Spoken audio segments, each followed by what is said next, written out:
everybody's talking about is like the future and we all got to use it or we get left behind. The moment somebody finds out that you used it, they're just uninterested, right? If you wrote a book using AI, people are like, oh, I can read that. You make a movie using AI, people are like, I'm not going to watch that. You make a game, I'm not going to play that. Nobody wants to touch anything that it makes. How could it possibly be the future of anything if everybody hates everything that it produces? Good question, Seth. Hey everybody, welcome to episode 578 of Coffee with Butterscotch, the weekly podcast for indie game developers. I'm Seth and I'm the games programmer. I'm Adam, the miscellaneous programmer. I'm Sam and I'm their taste. And we are Butterscotch Shenanigans. Today is June 18th, 2020. Quick! Today we're going to be talking probably quite a bit about Steam Nextfest.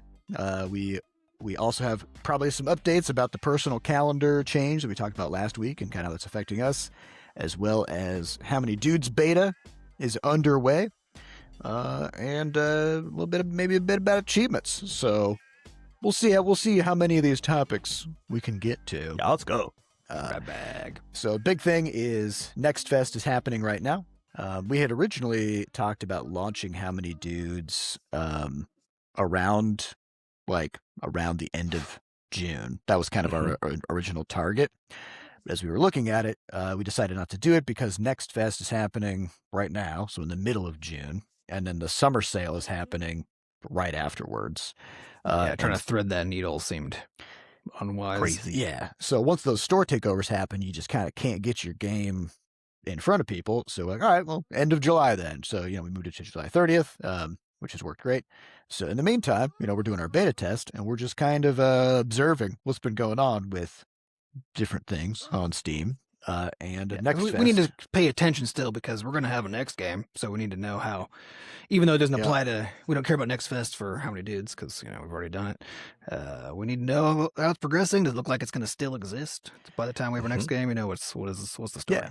Yeah. So just for context and reference for those of our listeners who maybe aren't as familiar with Steam Nextfest Or haven't done one yet.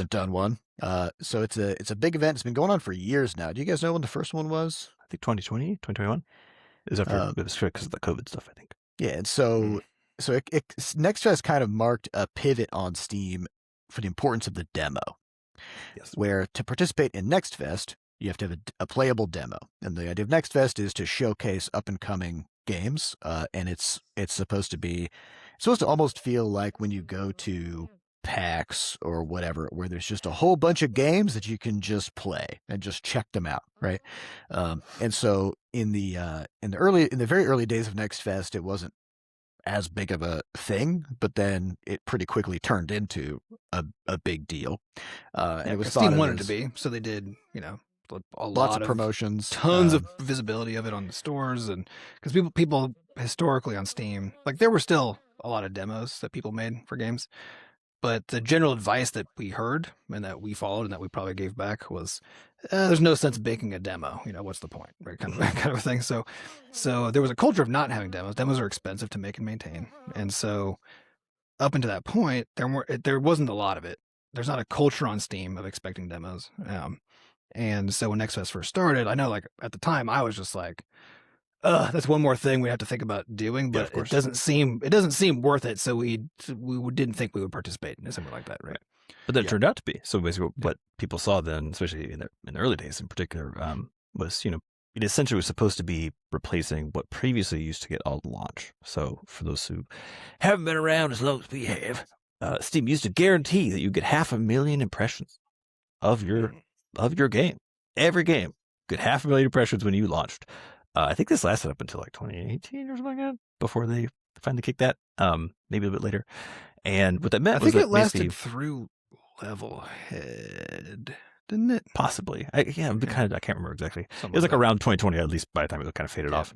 But basically what that would do then is they called it a visibility round. And you can still trigger these now on your own end when you do updates and stuff like that for the game.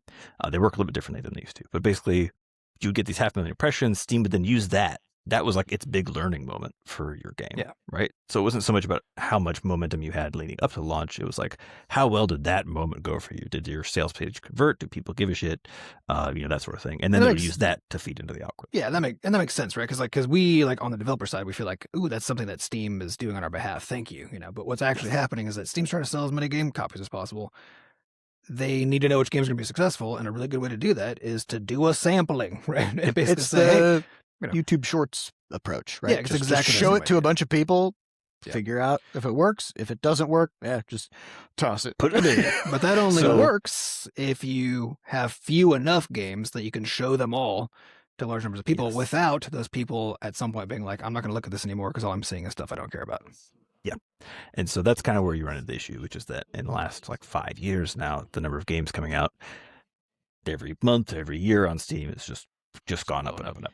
And Yeah. so Nextfest is supposed to fill that gap to a degree. So basically the way it works currently is that the first 2 days of Nextfest are essentially like the learning period, where it's the closest to that initial launch thing that we used to get, that initial launch visibility we used to get from Steam, where Steam is just kind of randomly throwing all the games in a pile. So any given Steam player who comes to the Nextfest page, which is front and center on Steam, sees kind of just random shit, right? And you can still go to some charts and you can do filtering, of course. But by and large, it's very, very random as far as like those first shot things. And that is what allows Steam then to say, okay, let's take the ones that people are actually playing, the ones that are actually having some kind of response. And then starting on day 3, so Wednesday of this week, this is exactly how it was in February for us too, with How Many Dudes. Then they turn over to like the actual algorithmically generated store at that point. And so then it's like, okay, these are the ones that are probably going to be good for you actually, not just like random shit, right? Yep. And so this is kind of where things get a little bit weird, frankly. This last like year and a half, and we saw this a little bit in February, was just that there's a lot of games. There's like Well, so maybe too many. There was a lot of conversations started kind of like even 6 or 7 years ago about the problem of asset flips on Steam. Yeah, So that you was pre-Gen that was the AI. first That one. was the big. Yeah. the big So deal. the idea of an asset flip game is just like go into the Unity store. This was kind of the driver of the asset flip was the Unity store. Mhm. Unity store is a store where you can buy 3D models, sound packs, all kinds of code that does all kinds of different things. And so the idea is like, you just kind of cobble these things together, just take stuff other people's made, quickly slap it together, turn it into a game real quick, and you save to yourself tons of time so you can do it really fast. And then you just spit out a game that's probably pretty similar to a bunch of other games, but maybe has like a slightly different, skin on it, different visual assets or something. Yeah, it's Yeah. basically the cost of having a game made because you're just reusing parts, right? Went way down with as the game engines got better and as the game engines gave people marketplaces and all kinds of like methods that they could make games more quickly with lower overhead, with less expertise, with less broad domain knowledge, like all that kind of stuff. And so we were already seeing a rapid rise in just the sheer volume of games because again, if as things get cheaper to make, more of the cheaper made stuff comes out. Right. So one of the things we talked about in our predictions episode back in January, where we talked about what do we think is going to happen this year. So we're about halfway through the year now. And one of the things we talked about was that this is going to be the year of the slop in games, where there's essentially like, there's going to be a lot of people on. So if we kind of think about the distribution of studios, ranging from like tiny studios of just one person, all the way up to the AAA. And we said that essentially AAA is going to be leaning into a lot of AI because they think it's good and they want to save money. And then you also have really, really small teams who only care about trying to make a buck, essentially doing the AI version of asset flips, Right. which is using these AI Just even tools more cheaply. Yeah. Right. So use these AI tools to generate game-shaped things as quickly as possible and then just barf them out onto whatever platforms will take them. And so we talked about how we intend to occupy the space in the middle where we're not using AI for anything because we believe that there's a long-term, well, for starters, we don't want to because it fucking sucks. But also because we have something to say with our games. We enjoy making the games, and we think that players are looking for authentically created experiences made by a person, right? So we kind of joked in the past about how, like, why would you want to read a book that nobody bothered to write? And the same goes with a game. Like, why would you want to play a game that nobody bothered to make, right? And so what's been happening then on Steam is exactly what we thought, which is the era of the slop factory is upon us. So back in February Nextfest, this was already kind of underway. In February, there was 3,460 games in Nextfest. Now it was a lot. That was the most that had been there. It was already up a couple hundred from the previous one in October. Now it's 4,360. So you basically just like flip those first two numbers, right? So it's about a 30% increase, give or take. Which is crazy. I would also bet anything that if you took that extra, 1,000-ish, right, that those are all AI things. Yeah. I would bet. Well, the sentiment was already there. It. Like you can on the Steam subreddit, you can find conversations from February of people saying like, is every game in Nextfest just AI slop now? And that sentiment is increasing, and now people are just calling it Slop Fest instead of Nextfest. Yeah, and this I think is the point that I want to kind of get into, because the question is, again, what does this mean? What does it mean for you as an indie? Let's say you're not doing Nextfest right now, or even if you are, frankly, but like, let's say you're planning on whatever your next game is, like we're going to do Nextfest, right? Because it still is a way to generate wish lists. But the question is, what is probably going to happen, right? What does this mean if basically the broader community is starting to call this thing Slopfest, and why are they calling it that in the first place, right? And I think what it comes down to is the fact that Steam is trying to, again, like use their algorithm to learn about all these different games that are coming out, separate the wheat from the chaff, right? I think the problem is that what that means for a player experiencing Nextfest is that it changed from the early days. More and more chaff. There's so much chaff, actually, and if you're getting randomly, like a full random sample of this stuff for 2 days, and that's the 2 days is basically when Steam has this huge takeover on the front, right? Of like, Nextfest, go play demos. They're driving people to this thing.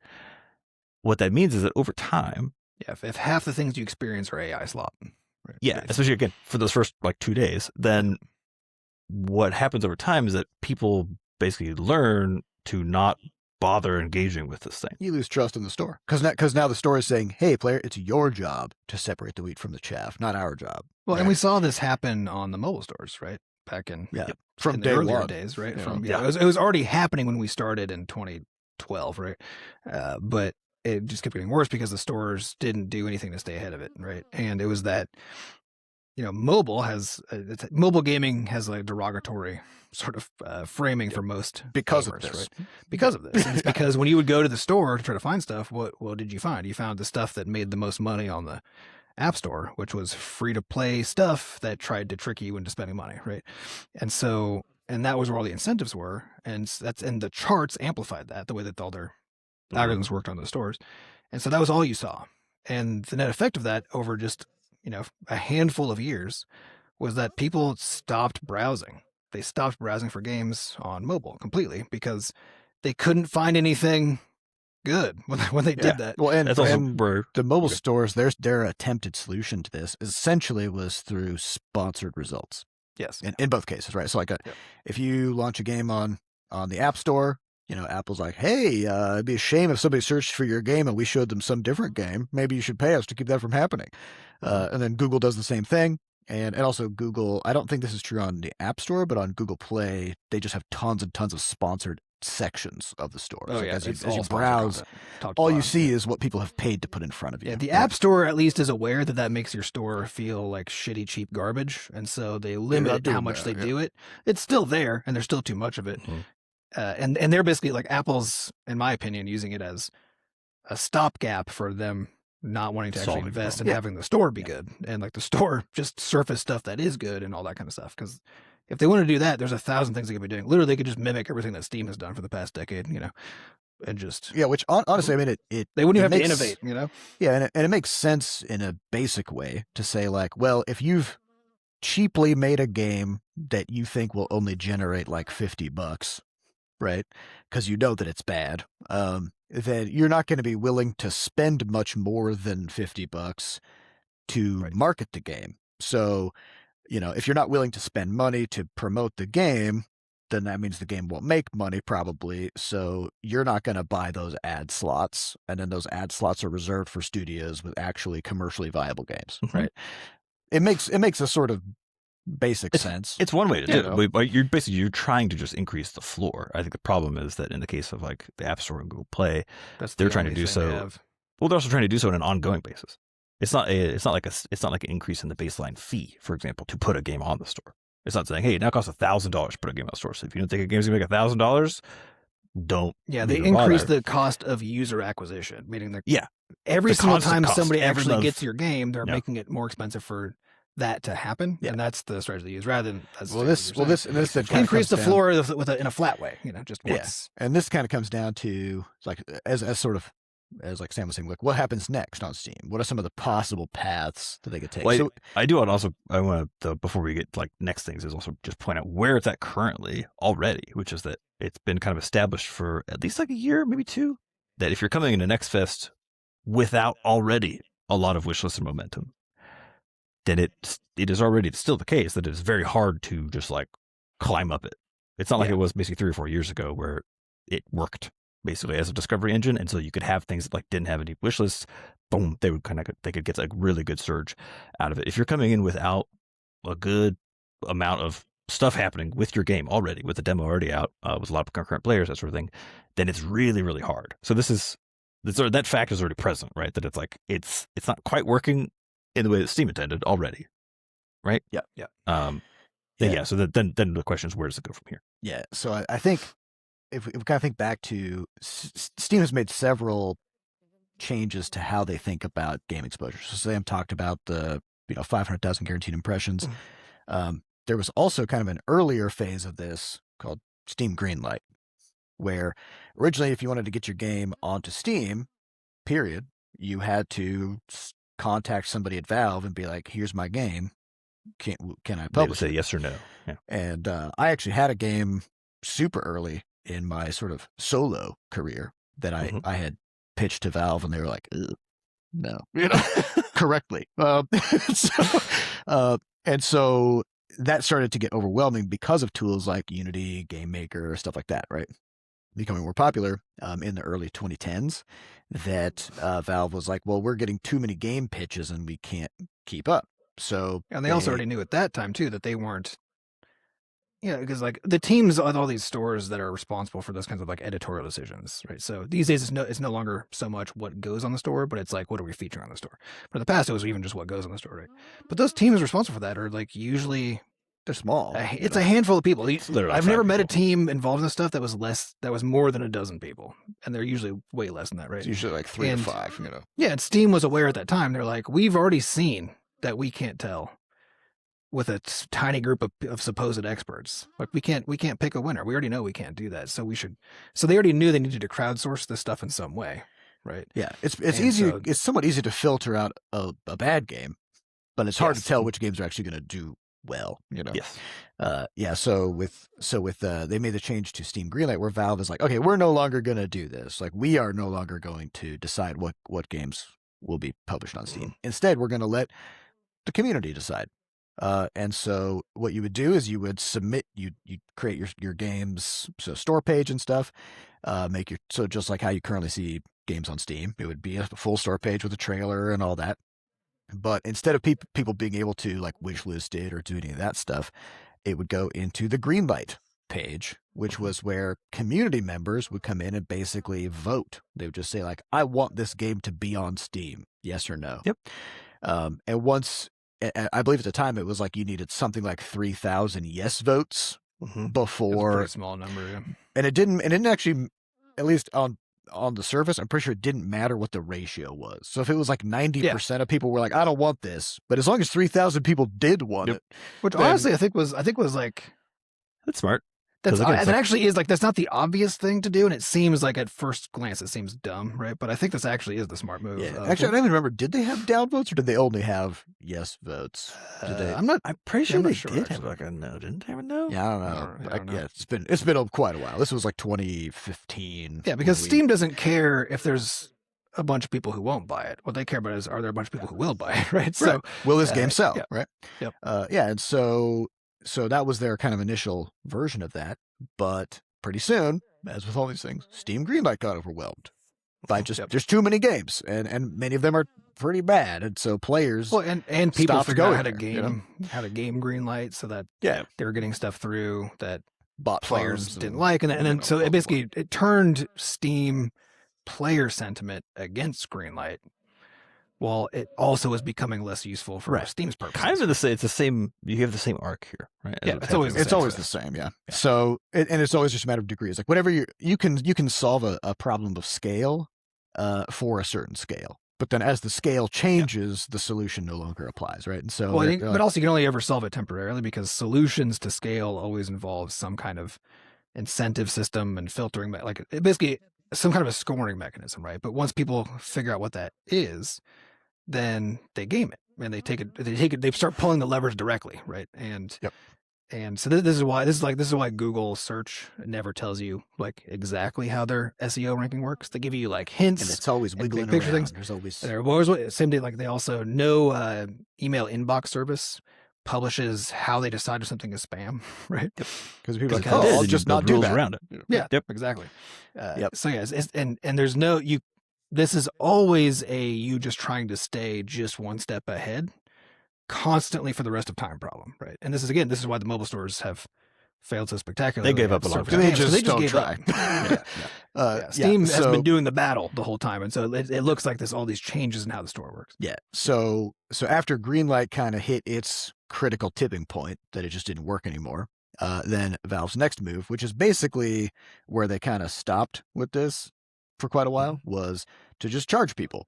So, hey, you want to make a new game page on Steam? $100. Right. Flat so fee. flat fee. And there was a huge backlash from this because there was a community of particularly indie devs who were more on like the artistic side of things, where they're like, I don't really care about making commercial games and making money from my games. I just want to like make games that are expressive and blah, blah, blah. That are, that is just, I want to make games that I want to make and just put them out there. And so that's kind of why the fee was so low at $100. Because if you think about, so I think didn't they originally say it was going to be like 500 or 1,000? I think it was going to be like 500. They floated some ideas of higher numbers, and the backlash, and that I thought also was kind of interesting because there's this idea that like that Steam is a game store. It's a commercial game store for selling games, and the idea that like that you should be still entitled to put your game on there without incurring any expenses, even though you don't plan on it being a commercial product, was an interesting angle. Because there's a million places you could put your game. You could put it on itch, like you could put it all over the place. Some of those for didn't free. exist even like back then, but like nowadays, you could put them wherever. But I think one of the other interesting notes there was like, was this just again, this is why this is so wrinkly. It's like a purchasing power problem. Like $100 if you're a dev in the US, like isn't that big of a deal. Well, it's kind of a mix though, because like there's purchasing power, but there's also like if you publish a successful game on Steam, then purchasing power is no longer a part of it, right? Because you're selling to a global audience, right? And so if you gaining entry to the store, so the idea is like reflects how much money you've got. So it's like if you're selling your game for $15, you need to sell 10 copies to recoup that initial amount, which is a very small number of copies. But you also have to have that initial amount. You have to have the initial amount. But again, this comes down to the question of like, are we talking about a business or not, right? Because like very often, like what other business has a $100 entry fee? Like that's an incredibly small amount from a business angle. Where like in many other cases, like if you wanted to become if you want to go into business as like a realtor, well, you got to go get your license. How much does that cost? Even if you're doing, even if you're a working artist, right? Because you're going to be like going to conventions to have a booth and all that kind of stuff, right? And the entry fees for that are more. They're hundreds and hundreds or thousands of dollars. So the idea that like that it's I don't know, it feels like it's trying to like hit two different angles at the same time. I think it's a philosophical. There's like a lot of economic stuff there, but there's also just that philosophical question of like, which Steam I don't think has ever like made fully clear, which is, what is the Steam store for? It's for games. We know that, right? But I think Steam kind of stopped there in their defining of what it's for, right? And because it started with Valve games, then it established itself from the outset of like, this is where commercial PC games live, right? But as they opened it up in the various phases of the thing, right, and made it more accessible, so that what it meant to be like, I guess basically they kept on knocking the gates lower and lower, right? So then people could bring stuff in, and that started to open the door for people who couldn't or didn't expect to make any money at all off of the stuff they were I think publishing, right? especially when your store is in the early days, like basically the Steam early days aspect here is like every game that they managed that they let through that was a success was a huge deal for them. Because again, they're taking 30% of your money. And if you only have 2,000 games on the whole platform, right, which they did at one point in time, it was like 10 years ago, then any one of those games can be a really big deal in terms of the take home that you get as like Steam, right? Yep. Nowadays, Which it's again, just I think every time we so I think mention it, we should make sure we say 30% is too much, because 30% is too much. Yeah. Speaking so of which, Gabe Newell just bought a $70 million mansion that has underground tunnels in it. I did see that, and I was very angry. Yeah. You're welcome, Gabe. Again, I would be so angry if I could upload a fucking .jpeg to your achievements editor, Gabe. Yeah, we got all kinds of greps about achievements. Yeah, we learned so many new ones too over the past Yeah. few days. But yeah, he's like, I'm working every day, and I'm like, Gabe, same. Gabe, if you're working every day, go fix that achievement thing, please. Okay, from your bunker, whatever. I don't care. Anyways, he's working to spend our money every day. But yeah, so but I think at the end of the day, this comes down to like if it's a commercial game store made for selling games and for companies and studios to earn a living off of games, then it like Valve's solution of the $100 per game price tag, kind of like we were talking about earlier, it's kind of it's just like moving the location of the user acquisition cost, right? We're like on the mobile stores, you gotta pay to sponsor, like to just for people to see your constantly game. pay, basically. But on like if you want to be a Google or an Apple developer, it's an annual cost, like an annual recurring cost for you to be a developer, but it's not that much, right? I think it's also like, not per. It's game, like 100. Right? It's not per game. It's not per game. Yeah. So the difference there is for each game that you want to succeed, you got to fork over a bunch more money to Google or Apple to have it show up in search results and stuff like that. So they just kind of moved the entry fees somewhere else. So what is a possible path forward for Valve here is to change the entry fee period so that it costs you more to publish a game. So if $100 per game is not enough to keep out Slop games that make, that sell 5 copies, right? Mm-hmm. Then presumably a higher fee, maybe $200, maybe $300, would chop out the bottom tier of those games that just aren't going to make money. Because if it's $100, you're like, well, I might be able to trick 10 ding dongs into buying my game, right? But if now you have to trick 50 people or 100 people into buying your game before you break even, then suddenly it's just almost a guaranteed losing proposition. I think part of the problem with my bet is that kind of thing wouldn't work very well unless it's a dramatic increase, like that actually truly prevents people from buying it. Because if they increase it so that you have, yeah, like it would have to be a lot, something like that. Because the people who are publishing stuff despite the $100 fee, right, are either doing it because they don't care if they make any money, in which case, like, does the difference between 100 and 200 like really change that, or they're people well, it can, because kind of to your point, if you haven't made any money yet and it's an initial fee, then $200 can be a lot of money. It can be, in some places. So I'm not saying it won't. I'm not saying it's not a lot. It's a big. I'm saying it's going to cut out stuff, but I think it doesn't fundamentally change what's happening. It's just a matter of degrees. Like kind of moves. I don't think that'll let you stay ahead of it. Yeah. It's also the case that since the early 2010s, the overall business architecture around games, indie games in particular, has evolved so much that, like, with basically all the layers of publishers that are available, the reality is that like it would be a thing that Steam could do pretty reasonably, frankly, at this point, is like really bump that up. Because if you have a game that then you're like, I want this, I think this is worthy of Steam, then you just talk to a publisher. If you don't have the money, you talk to a publisher. Pitch to a publisher, have them cover the exactly cost or whatever. And so I do think probably I feel like there's got to be some kind of change to just the basic who gets to put a game on Steam question, right? In the first place. I think there's I think there's that, but It's probably coming.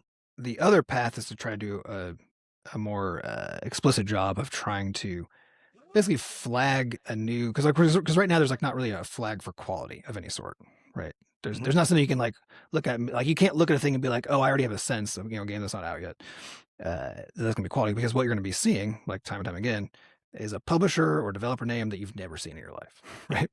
Right. And players are fairly disconnected from the vast majority of developers and publishers, because they don't see those names very often. They don't like have a strong, again, given the identity cadence, associated with those, right? the actual cadence of game development, which is like you're lucky if you get a game out in under a year, right? Yeah. Like a good game, it's very hard to get a good game out in under a year. So yeah, so the only entity that you see a lot is going to be a large publisher, because they can put out lots of games, right? And so everybody else, like you see the Butterscotch shenanigans like on Steam for what, 4 games, right? Mhm. That's it, right? So people don't have a strong like association of studio identity, and because like if you think back when we were kids and we were like looking for games, right? Like what we're looking for, it's like, oh, it's a Blizzard game, oh, it's a Valve game, right? Like you're looking for that initial sort of and I'm not saying this is fair or good, but this is how it works, right? So you're looking for that initial indicator of something you recognize. This is what brands are, right? You're recognizing a brand that you're like, oh, I can already tie something to that, right? For the vast majority of games on Steam, because the vast majority of them are indie games, that association doesn't exist, right? So that's another thing that Valve could start leaning on, is putting more emphasis on publishers who have multiple games that do well, right? Or that don't have bad reviews or whatever, right? But like they can start moving things into this other kind of a category where they can start looking at other indicators that aren't just, because most of what Steam's efforts have been so far have been, what are players they're doing? just looking it's at just what are players doing for that specific game. Yeah. I do think there seems to be a trend in this direction, and the reason I'm thinking that is because they recently updated their developer/publisher page tooling. You can do a lot more now on that, right? And there's like the publisher sales that you see very frequently with, like, you know, Devolver, Hood Horse, whatever, that get their little slug at the top of the both the games and then also sometimes on Steam itself, like the daily deal kind of area. You know, those are far more frequent. Like it's a very regular thing now for all those major publishers. And prominent with all those is like the little follow button for those publishers right at the top of the sales page. If you click into any one of those, like the Devolver one, it's like Devolver publisher sale, follow Devolver. And they have like 500,000 followers now, right? Yeah. What do we have? 6,000, something like that. Yeah, we got like 6,000, right? I mean, even this like Mega Crit has 29,000, right? Which is crazy. It's kind of like every game you publish will get you a couple, a handful of followers, right? If, but if the game like, goes crazy, it'll get you 10,000. Yeah, but it's not an established thing that players do, right? They don't, like, players, if they look at a game, they don't go like, ooh, let me look at this developer/publisher and then, ooh, let me follow them or whatever, right? They're like, I would bet anything that all of those follows are coming from publisher sales. 100%. Yeah, it's the only place where you're seeing that like pop up. But you can't do a publisher sale unless you got enough games to do a publisher sale, you know? Yeah, so that's like another curated aspect of it. So I do think it feels like something's coming, something's brewing there, because it has to, frankly, if Steam wants to actually make it so that they can find those next games, right? That will be the things that turn into multi-million-dollar hits that otherwise like wouldn't be able to punch through. They need to somehow control this chaff problem, because the algorithmic approach to this is not, it actually cannot work at the same time. It can't work in a world of slop. Yeah, because there needs to be upfront filters and curation before the slop hits the market. Yeah, I would say it could work if it was the case that players were like, I'm going to commit to coming back to Nextfest for 3 days. I love looking at slop. I love playing games that are going. Yeah, exactly. I'm going to look at random shit, and then I'll look at good shit after day 3. And it's not the same as like a video slop. Like, let's say you're going through YouTube Shorts or something, you know, and you see you scroll to a video, and you're like, wow, this sucks. You just immediately swipe away. It's fine. Yep. You didn't need to download it, put it into your Steam library, boot it up. But it is still the case. If what you saw on YouTube was 50% slop, you would stop going. Yeah, you just stop going. Even though it is easy to. It's like what Twitter is now, right? If you go to Twitter, it's basically what the feed is on Twitter. It's just like, you're like, what the hell is happening? Yeah. So I mean, this is a big problem that's rapidly expanding and on Steam. And like if they don't do something to curb it, then Nextfest is just dead. Well, I think that's the other thing. I think so. There's another thing too that's still left, right? Which is because Steam already has their like AI usage banner thing, right? Mm-hmm. Where so like in the developer backend, you can basically say like, does your game use generative AI? And Steam is still pretty loosey goosey in how they've tried not to define it too specifically what they mean. So it's kind of like, you know what we mean, you know, kind of a vibe. But that you just can say yes or no, and if you say yes, then you provide an explanation, right? And so it's an honor system. It's expecting people to be well behaved there, right? And we're already seeing players equip themselves with tools. There's a Chrome extension that like, and all the Nextfest discussion stuff that I've been seeing, which is largely about how this time around it's all slop and it sucks, right? Is then filled with replies, people being like, "Hey, go get the Chrome extension," right? The Chrome extension that basically auto pops up the AI notice, or I haven't actually looked at it. I'm not sure exactly what it is, but it basically makes the AI notice really prominent, so that you can easily be like, "Oh, I don't want that." Like you just basically skip past an AI game, right? So can you? I guess you can't. Even though you have to declare on the back end, you can't actually sort as a player. Correct. You can't be like, you So can't like filter that shit out. Yeah, so that's going to But come. isn't this interesting that this fucking stupid technology that everybody's talking about is like the future and we all got to use it or we get left behind?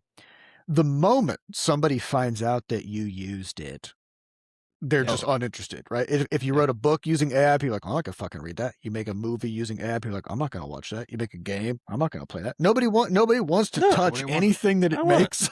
How could it possibly be the future of anything if everybody hates everything that it produces? Well, I think it's, so my bet is that Steam's gonna have to start being more aggressive about ensuring that people are being accurate with their checking that box and describing it so that people don't opt out when they should. It'll probably be. And then they're going to start adding filters to.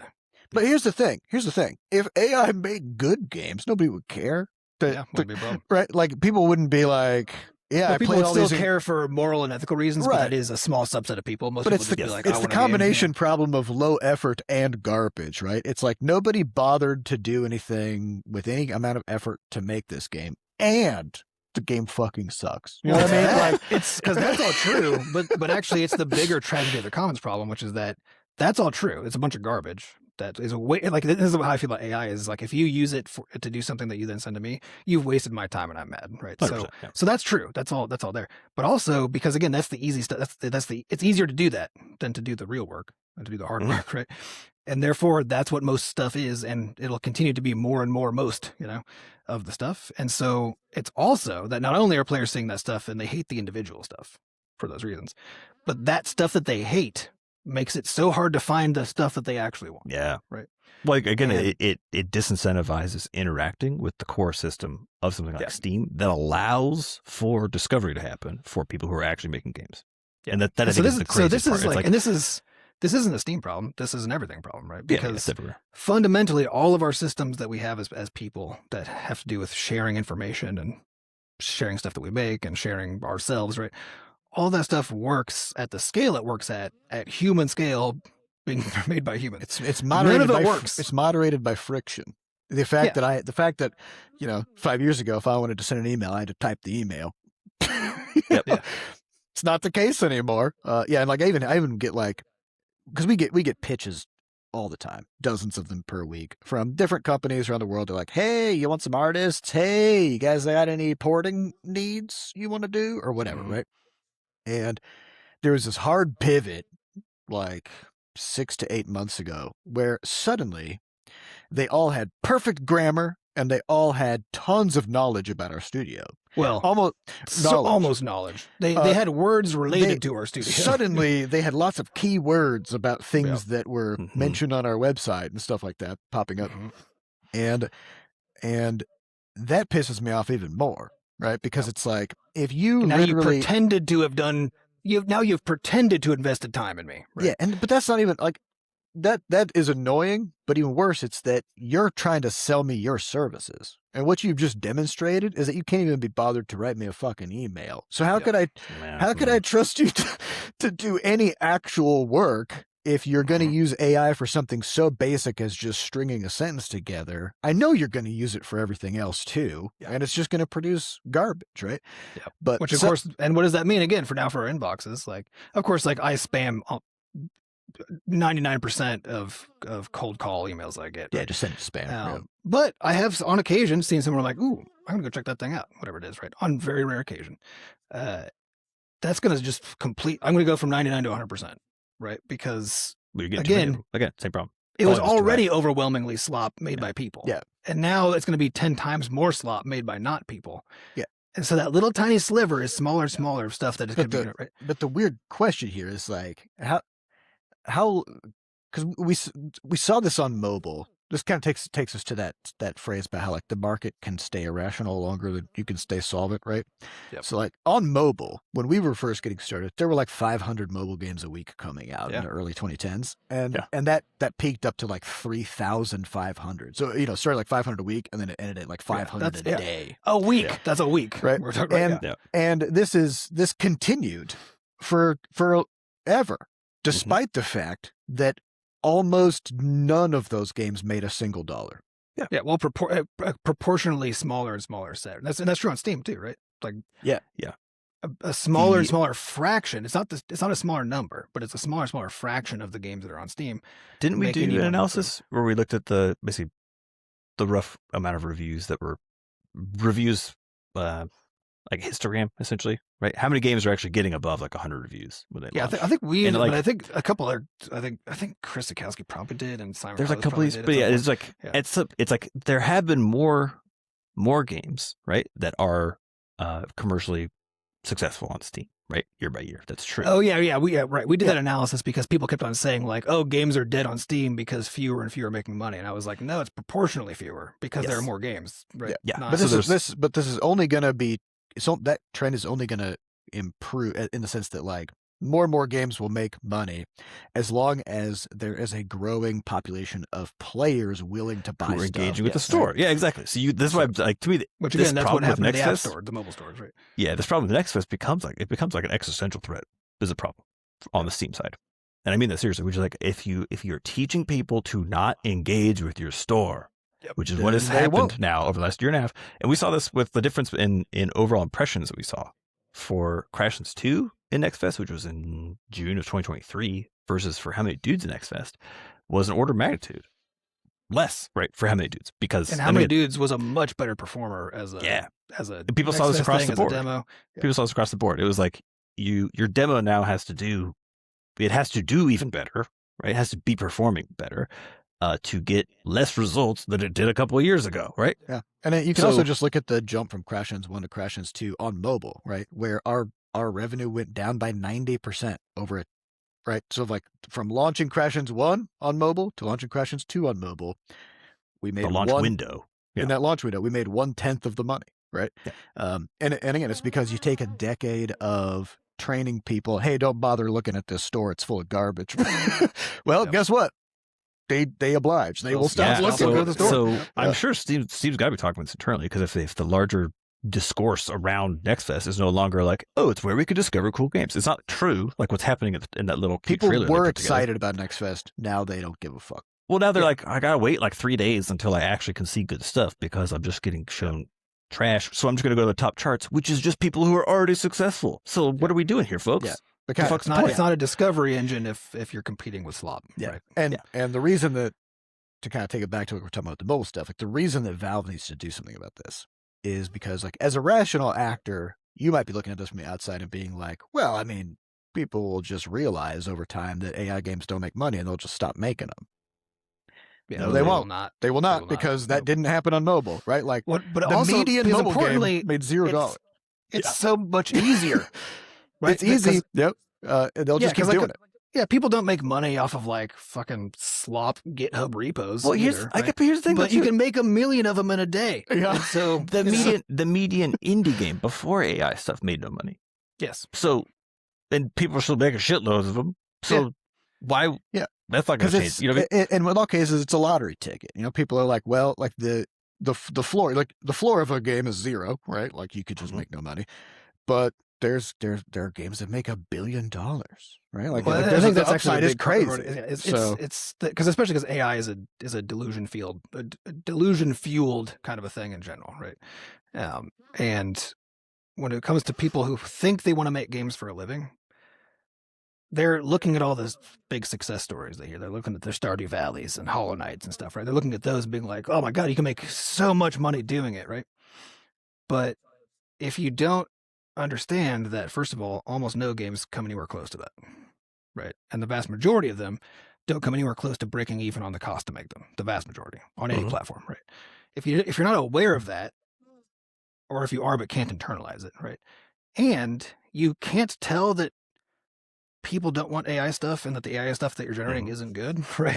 And you're not. Then you're living in a delusion-fueled reality where you're gonna make that shit and publish it anyway, you know. And you'll spend $1,000 to publish it if Steam increases its prices, right, of access to the store, Certainly because you're living in delusion. $100 to do it, you know, which is good. Well, and you know, there's a lot of difficulties in making a successful game. You know, like, and this is what our entire podcast is about, right? That like there's so many aspects of it, even just stuff like being able to evaluate your own work. Like the thing that I made, is it good? You know, that's one of the most difficult things to do, because you need to detach your ego from it and try to look at it fresh like a player would and be like, is this actually something people want? Is this actually good, right? There's all these skills that you have to develop in order to make a successfully marketable game. And what people are doing with AI is like they're trying to skip all these steps, and they're basically just stringing slot machines together. Where they're basically saying like, well, Steam is a slot machine, you know, as in like every time I pull the lever, every time I publish a game, there's a chance that my game will go crazy. I'll make a ton of money, right? And well, you know what else is a slot machine? AI, right? Every time I prompt, I get a different thing that comes out. So I'll just like I'll just keep pulling this lever, and then I'll sit over there and then keep pulling that lever, and then eventually I'll win, right?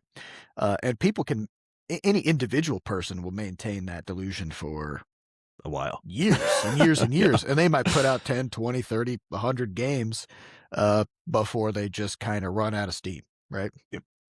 But that's just one person. And there's always somebody else coming along, you know, who's also trying to make it happen. So this is also why, and this is back to the idea of like, we're going to start seeing a publisher focus probably in this kind of stuff, or people with multiple games in their belts, right? Yeah. Because also, like, the vast majority of games that land on any store, but especially the open ones like mobile and Steam, are the first game made by somebody or some team. Right? I guess this to me is also a really important signal. Yeah. It's like this. Yeah. I think they're going to start using this. Yeah. So I think that's going to, because basically people with no track record yet. And why is there no track record? Because most games fail.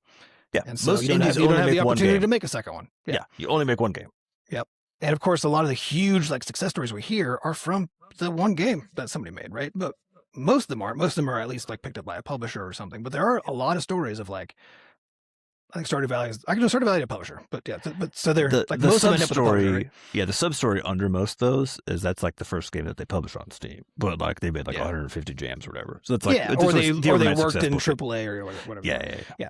But in terms of like the track record concept, like historically on all of the stores, as they were trying to open up their gates for more indie stuff that didn't have a track record definitionally, right? It meant that they had to then have it not focus on track record to surface stuff, right? And so my bet is, getting all the stuff that we've been talking about, that what Steam is gonna have to do, as Sam, I think, as you very correctly said, it's an existential threat, right, to Steam. It is as well as to people who are trying to I make just a hope living they see it. on games. Yeah, they probably do, but yeah, my guess is the levers that I think they can pull and should pull, and then maybe will pull, right? Right. What do you got? Are increasing the cost of entry. I think, in my opinion, which people might not like, but I think that should happen. But I don't think that's gonna. I don't mean like enormously, but I think that some amount will cut out a lot. Yeah, I agree. People will be mad about it, but yes, that's Well, so that $100 was set quite a while ago, and you know, the value of a dollar has changed. So that needs to happen. I think they need to start treating games that are flagged as AI games the same way they treat free-to-play games, right? Because Steam also successfully prevented free-to-play from taking over, because free-to-play also creates garbage. That's true. Right? That doesn't mean every free-to-play game is garbage. I'm not saying that. But as a category, because the way you make money then is by trying to get people to spend infinite money inside the game. So as a category, it's slop, right? Again, not universally, but as a category. And so Steam very successfully made it extreme, and they knew players on Steam who are allergic to mobile and allergic to free-to-play would, by default and on average, be like, fuck no, keep these away from me, right? So what do? They got check boxes to not see it. Like it's really easy for you to not see it. I've checked all those boxes. I don't see any free-to-play stuff, right? So I think they're going to do the same thing for AI. They're going to be more aggressive about making sure that you accurately indicate that it is on the dev side. I AI think stuff. You're going to get a more elaborate form probably pretty Yeah. soon. That's like Yeah. instead of just being like, "Did you use it? Yes or no?" You'd be like, "Oh." They'll be like, "Do you have generative art? Did you guys use generative? I don't know, what music or like what?" They might have some more questions for you, about it. Yeah. And so I think they're going to let people start filtering out, which and that's I think they need to. I think they have to. Well, I'm in then you camp got that the I don't- next. yeah. You always got to think one step ahead too, because like we were talking about earlier, people game the system, right? Yep. So what that will lead to then is people just simply not declaring stuff, which means Yes. Valve will then That's turn why I mean like around- to be more enforced, because also this is part of the problem that, again, the tragedy of the commons thing that we have to deal with is it'll be harder and harder to make games and have people not accuse you of having made an Yep. AI game, right? Yep. And so 100%. so we as developers who don't do that are going to have to. I think Sam already does a lot of like live recording of making his art. Clip Studio Paint added a time lapse feature last year, I think, or 2 years ago, and Yeah. it is. I have time lapses just everything. every single fucking thing. Because I we're make just from we're ideas. 'Cause I ready was like, for the accusation, right? Yeah, I'm not So- going to deal with this bullshit when it comes. Yeah. So that's good. So because Seth, to your point, like they can't really. Well, I'm less strictly worried about enforce an that, right? accusation. I'm more worried about to me the natural progression will be add a filtering system like you're talking about. Yep. Followed by people gaming the system by not declaring, followed by Valve giving way for players That's to gonna be the problem. declare Yes. that they suspect a game has AI by Yep. kind of like how Probably the tag system, right? right, which will then result in Brigading, Brigading, right? The usual. uh, Accusations on the studio of using AI, whether or I not don't they did. think they're going to go that way because I think they know that that's. I don't think you put that in players. Yeah, hands. it's too too weaponizable, much. right? Yeah. But yeah, I agree that it's gonna like all these things are gonna have limited utility. That's why I have to do all of them, right? And I think that last bit is going to be moving away from the fully like laissez-faire Each individual game is people coming in fully publishing stuff. independent. I think they're gonna start finding ways to emphasize track records. I agree. Right. yeah, if it's Whatever probably that if it's means, your but- first game, then you'll probably be under much heavier scrutiny for what it is that you're. This is going to will give publishers more power. Frankly, like if this goes this way, and for Which our is fine part, because like, if they have a good track record, then so Well, be it's it. fine, but of course, but they're going to take some of your. They're going to take because you're going to start seeing that thing where now it's like a publisher basically just is like, hey, if you want to make any money on Steam, you're going to have to give us a cut, kind of a thing. So we'll probably start seeing stuff like that, but it'll also give the opportunity for the rise of a new kind of publisher, right? Which is one that is basically there to be like, we've already said we know the game is good and it's not AI. Like we already They'll be know more the of game a is good. curator than a publisher. Yeah, It's and the they same- well, behave that's what as a they're currently curator doing. and take a tiny cut Yep. or something, right? But there's also then I think the other bits and bobs here, which I think the reality is that what we saw with How Many Dudes, at least, well, our store page we put up on like August 8th, something like that. We got quite literally zero traffic from Steam for the entirety of the store page being live until we started doing. December. Well, I mean, once we were doing our shorts, then we were getting traffic, but that was But not all from traffic Steam. that we were generating. Yeah. Yeah. Steam itself was not giving us traffic, right? Yeah, not even in December really. They didn't give us any meaningful traffic until It really wasn't until like Discovery Queue in January, I think. after the winter sale ended, and then the Discovery queue hit finally. Well, we did get And it from so- being at the top of new and trending when we launched the demo. That was the Yes. first time Sorry, we actually yes. started Yeah. getting any kind of Steam Yeah. traffic. Yeah. And so I do think what you're going to see happening is basically the floor at which Steam will start giving a shit about your game is probably going to keep going up. Yeah, you'll Right. have to already prove it. So basically, Steam will no longer have its job be to surface completely Surface, unknown stuff. And as you're saying, Sam, I don't know. I feel like they already yeah, don't do that. Yeah, I feel like Yeah. that's actually already doing a really good job of keeping the slop out of most places on Steam. The problem Yes. is Yeah. stuff like Nextfest, right? Where it's like, Yeah, well, the problem is where the point is trying to actually provide an avenue for discovery is basically where I think That's increasingly where the slop goes. Yeah. yeah, you can't. And so I think that the trick is like either what does that mean for Nextfest? Like either you stop doing Nextfest, right? Because again, you don't want to be doing something that's training people to not fucking engage with what you're telling them to engage with on your store. That's just bad. It's really bad. And so either you just stop doing it, which they might, or you change the parameters of it quite a bit. So My that bet it's is it not becomes so- less of a discovery system for undiscovered games, which was kind of its initial pitch, right? And it becomes just another mechanism by which stuff that already has significant social proof, Traction. basically, Yeah. can get more eyeballs and like you surface the demo system and do all that kind of stuff, which is already they've already been moving more towards that with Nextfest anyway. Right. In which But case my you bet is basically they'll move, would like, remove square the you would remove that randomization window where people yeah, exactly, yeah. anybody that on would just the be gone. yeah, they would just be gone. Or if they So- have the randomization thing, it's going to be, which already may be true. I'm not sure like what they're, I don't know if it's literally random or like what they're doing back there, but that you're correct, can't stay literally random. It's going to have something going on in there to prevent what people are saying. And like we dealt with this with Levelhead, right? Like, Oh yeah, like yeah. anything where there's a low barrier to entry for people to produce content, where you want people to then browse the content that exists, right? They have to, on average, see content they want to see. Because if on average they don't, they're gone They get and the stuff, system collapses, right? So you have to have some way to do that. And I think, I don't know what it's going to be, but I think we're going to see. Yep. I don't think we're going to see the floor be 0 in any context on Steam. That's going to get. Yeah, I think that the take homes for us, like, what are we doing? We thought about this quite a bit. Two things, I guess, more immediately. One is we're going to, and also what indies should be doing, in my opinion. I think you should start kind of pushing people to follow your studio. So we're actually going to be doing this with How Many Dudes. Just have a little thing that pops up. Yeah, and you mean on Steam, follow. On Steam, yeah, that's like, hey, if you like what we make, go follow our studio. Push a little bit in that direction because it's a good system already because whenever you launch a game, whoever follows you gets notified. So that's cool. But like, probably it's going to be leveraged a little bit more in the future. Yeah. And the other thing is like, is publishing, because we've already talked about our pivot to trying to get games out faster, right? Mm-hmm. And if a track record and a studio following becomes more and more of a thing, then yeah, like that's good. That's going to be part of the strategy that we have to adhere to is just publish more games faster, build that following, build a bigger track record, try to roll success from each game into the next more aggressively, to just get around these issues. But from within the platform itself. We've done this previously with like Rumpus being an email client, like an email newsletter stuff. But once Steam actually starts taking these things into account, if they do, we want to be ready for it, especially with the launch How Many Dudes being so close. So we are putting that in there.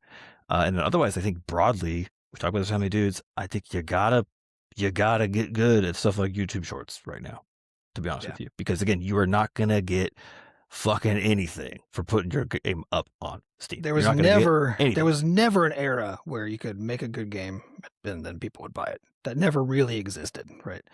There were games that were good that people just put up that got lucky because somebody else saw it and then made it or whatever, right?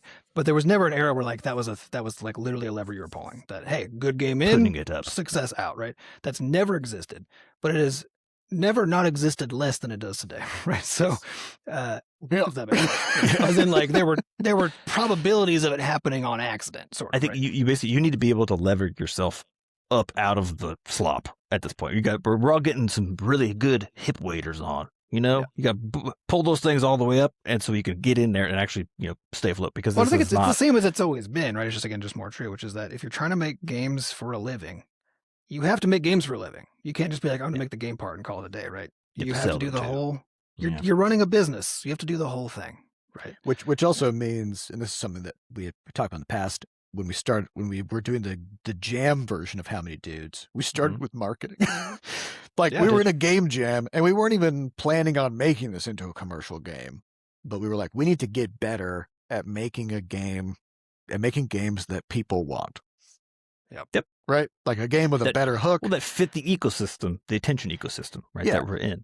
Which is constantly changing, right? And I know a lot of indies will be like, yeah, but like, what about what I want to make? Like, I want to express myself, and like, which to me, you can still do that. It's not mutually exclusive. Do it within market constraints. Like, because if you look at what's in How Many Dudes, like we're making something that we love, that we're having a great time with. We put so much of ourselves into the game, but we are also thinking about our audience at the same time, right? So it's you're trying to find that Venn diagram of what do you want to make that also other people want.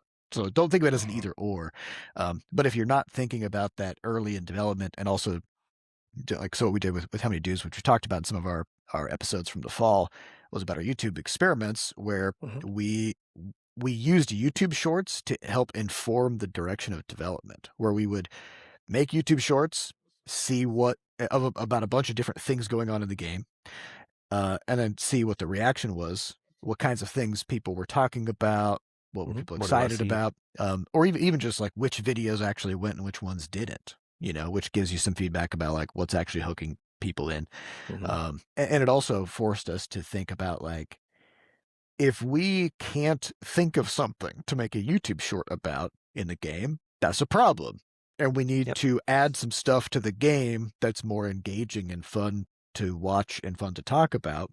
so that we can start marketing the game. Because if that goes on for a long time, if 6 months go by in dev and we still can't think of something to show to people that they would be interested in, Got a big fucking then problem. we're making a game that nobody wants. Even outside of YouTube Shorts, this is that general marketing problem in general, right? Which is you're the person who knows everything about the thing that you're making. If you can't figure out how to succinctly and quickly articulate it in a way that is already interesting to you, right? Then why would you think a person out in the world could do it? Why would you think a marketing person who's a professional? Why would you think they could do it? They know. Well, you might say less like, about your game, right? But you might say like, oh, but they're an expert. Like they know how to, like they can, that a marketing person could like somehow look at any game and turn it into a thing with a hook, or like cut a short for it that's good. And I guess they can only work with what's there. You could work with what's there. You could do a better or worse job of what's there, definitely. Yeah. But a professional marketing person is going to be better at like figuring out. And if you want evidence of this, look at the fucking Apple Vision Pro. Look at the metaverse, look at these stupid ass Ray-Ban perv glasses, right? Like you can put tons of money into something and it can have really interesting tech in it. And you can have you could be thinking that you're solving all kinds of problems or whatever. But at the end of the day, do people want it? And if they don't want it, they're just not going to buy it. Can you articulate why people, because like think of all the efforts people made to articulate why somebody would want to be in the metaverse. Or blockchain, right? Or blockchain. All of them were like so, like not like there wasn't a single compelling argument I've heard in my life. I found some relatively compelling arguments for VR, sure, right? Because it's very cool. VR, I think VR is fun. To me, the compelling argument. But why would I want that? Cool, why would I want it as it's cool for games and for some other limited applications, right? But like the pitch of like the Vision Pro, right, is hey, it's VR still with some better tech and really expensive. Right, and only works with Apple devices. It's like, okay, but where's the pitch here? Where's the pitch? Like, what am I going to do with it? I think the other thing I want to stress though to indies, especially if you haven't launched a game yet on Steam, is that this isn't like it's not like a doom and gloom aspect of the stuff. The reality is that this is how it's always been. It has always been the case. I think the power has shifted from being basically essentially completely out of your control. In like the pre-2010s, right? You literally had to get a publisher. You had to have some like someone who knew someone. You'd send your game to Valve. Access. If they said no, that's it. So it's this has always been true, and so now it's just that you have tools that allow you to basically better tune whatever you're making to the actual audience that you're trying to sell it to ahead of time, and it's increasingly the case that you just have to actually be doing it, right? And importantly, though, I want to stress that like the benefit of doing it is that at the end of the day, you spend less time making shit people don't want. Yeah. Which I gotta tell you, after doing this for a while, like, what a delight. Yeah. If you spend years making something and nobody wants it, that feels worse than having to spend a few hours here and there making YouTube shorts to find out. I gotta tell you, yeah. It's a boon. It really is a boon. And it's annoying though, I think, again, given that Steam takes 30% of your money, that you don't get to say like, is there some kind of guarantee of you just showing my game to people so I can see if that's like, I thought that's what this whole exchange was for, whatever, and it's like, until they raise the floor, there's no way they could do this. It's just like physically impossible. Yeah, the only way they could do that is to cut out like 3/4 of the games that are coming up. Yep. Yeah. So build me that, which I guess that's that remaining piece of advice, which is, as always, if you're trying to do this commercially, then publish good stuff that you made. You know what I mean? Like, but the AI part, because I know, because I've talked to a lot of indies and seen a lot of indies talking about like, oh, I'm only using AI for the music because I can't afford to buy music, whatever. Here's the thing: you don't need to use generative AI for that stuff, even if you can't do it, because what's been available since the dawn of the internet is free music and sound effects repositories. Free assets of various sorts or very cheap ones, right?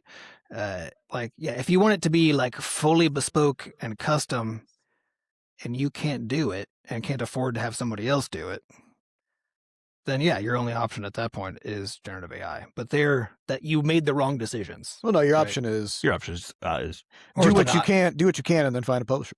Yeah. Like pitch your game. Cause also which is not simple to be like, it's not, but like if you can't take your game to a point where you could pitch it and potentially get funding. The reason you can't get funding is because you're you're not showing that you can make something that players want, which means you'd have a hard time probably selling the game anyways, right? Because there's a lot of... It's not as clean as that, but that's a good rough. Okay, I would say the reason you're not able to pitch in the first place, if you can't get it to a point where you could pitch it, right, is because you can't actually build it. Right. And if what you're missing is basically everything, then yeah, you're in trouble, right? Yeah. But also remember that even outside of everything else, like even the players who don't like have an ethical stance against AI, which is probably most of them, right? Hate what it's doing to their ability to find good stuff, right? And so there already is enormous repercussions from the player base. AI, right? Is AI helping you make a game that you can sell? And the answer is just no. No. It's just flat no ever, right? No. I think it might be helping you make a game, right? But it's not helping you make a game you can sell. And that's a very important. So don't do it. Just don't do it. But also, it's not helping you make a game that anybody else wants to play. So also don't put it anywhere else either, right? That if you're doing that for a hobby, for your own entertainment, have at it. And you can use it to learn potentially. Like, have at it. But don't publish AI stuff. Just don't do it. I've even seen people be like, well, like you're saying, Adam, well, I can't do art, so I use generative AI to like make these assets or whatever. But at the same time, I was cracking up. If anybody's played Slay the Spire 2, what did they do? What did Paint, baby. They just like when they had spots where they're like, yeah, we don't have art for this spot or whatever. They just fucking slapped together something in MS Paint and like, we'll get art in here later. You know? Yeah. Because the thing is, like a game with kind of crude art or whatever can still be super super fun and it can succeed. You know, if you look and at it can be endearing. You know, and like all look at something like RimWorld. It's got personality. You know, and like there's games like Thomas Was Alone that's literally rectangles. You know, so like I always point to that one when somebody's like, I can't draw, and it's like, you don't have to draw, just make fucking rectangles, dude. You know, or in the case of like in How Many Dudes, you know, we really cut down the animations a lot, right? So like everything's 2 frames, right? 3, 3 frames. Our Our dudes have a T pose, a punch, and a face plant, and so do the enemies, which like they still look great and all that. Yeah, but you're describing those. We identified our constraints, which is that we have limited time and we know we want this many things, right? Mm-hmm. And so we defined an art style that we could do that fit the constraint. Yep. And so like we treat don't that have as a constraint, not as like, oh, I guess I have to use AI now, right? Like, no, it's a constraint. So if you're saying like, well, maybe I can do some art, but like animation's really hard for me. That's fine. Yeah. You know, figure out how to make that part of the charm.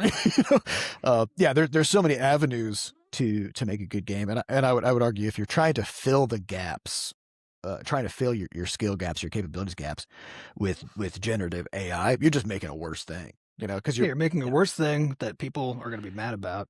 Accept your improving yourself in any way. Yeah. Just accept your constraints. Work within your constraints. End up being a much better game. Genuinely, much better game because of it. A more interesting. It'll be made by a person, and that's ultimately what people want. You know, is something that feels like a person made a great experience for them.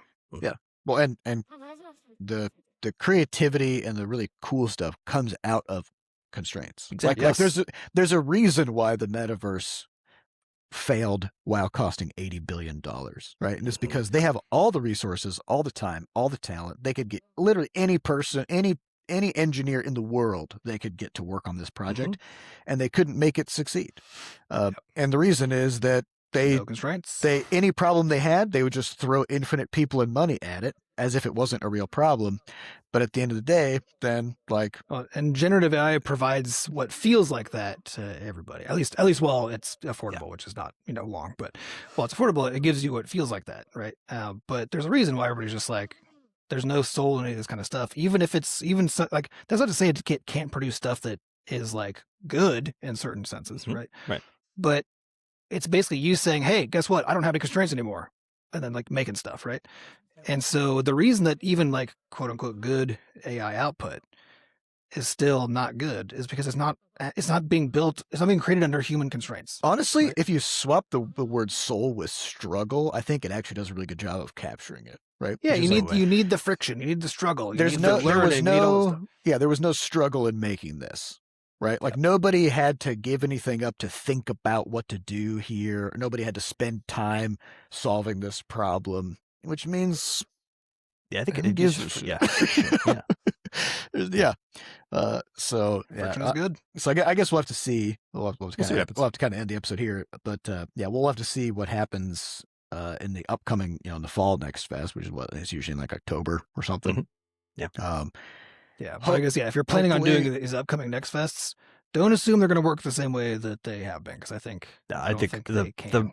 But the advice remains the same, which is get your demo out early, get as many wishes as possible before the Next Fest, because that's how you get wishes. Don't bank on during Nextfest. Next Fest. Yeah. If they make some changes and Nextfest turns out good in the fall, great, you'll be set up. If it turns out to continue to be bad, well, you'll already be fine because you put all your time into marketing already. Well, and I think it's an important thing too, which we already talked about for when we did Nextfest, which is that it already is the case that Nextfest, maybe there was a time when it could like really make a game. Yeah, the first couple of years. Yeah, I think we're already past that time. I think we were already past that time 2 years ago. Like, I think it's already not true that you can be like, oh, just got to get into the next fests and that's going to be the thing that makes it. It's like, no, that's just part of the whole process. And it might be a meaningful part, might be a significant part, but it's not going to be the part that makes and breaks your almost any game. Yep. So good luck, everybody. Good luck. Good luck. It's weird out there. We'd like to thank our producers, Fat Bard and Sampa DaCosta, for putting the podcast together. And thanks to our community moderators who keep our Discord running. To get more involved in the Butterscotch community, just go to podcast.bscotch.net, where we have links to the Discord, a way for you to donate to support the podcast, and links to the archives. And if you haven't yet, head on over to Steam, follow our studio.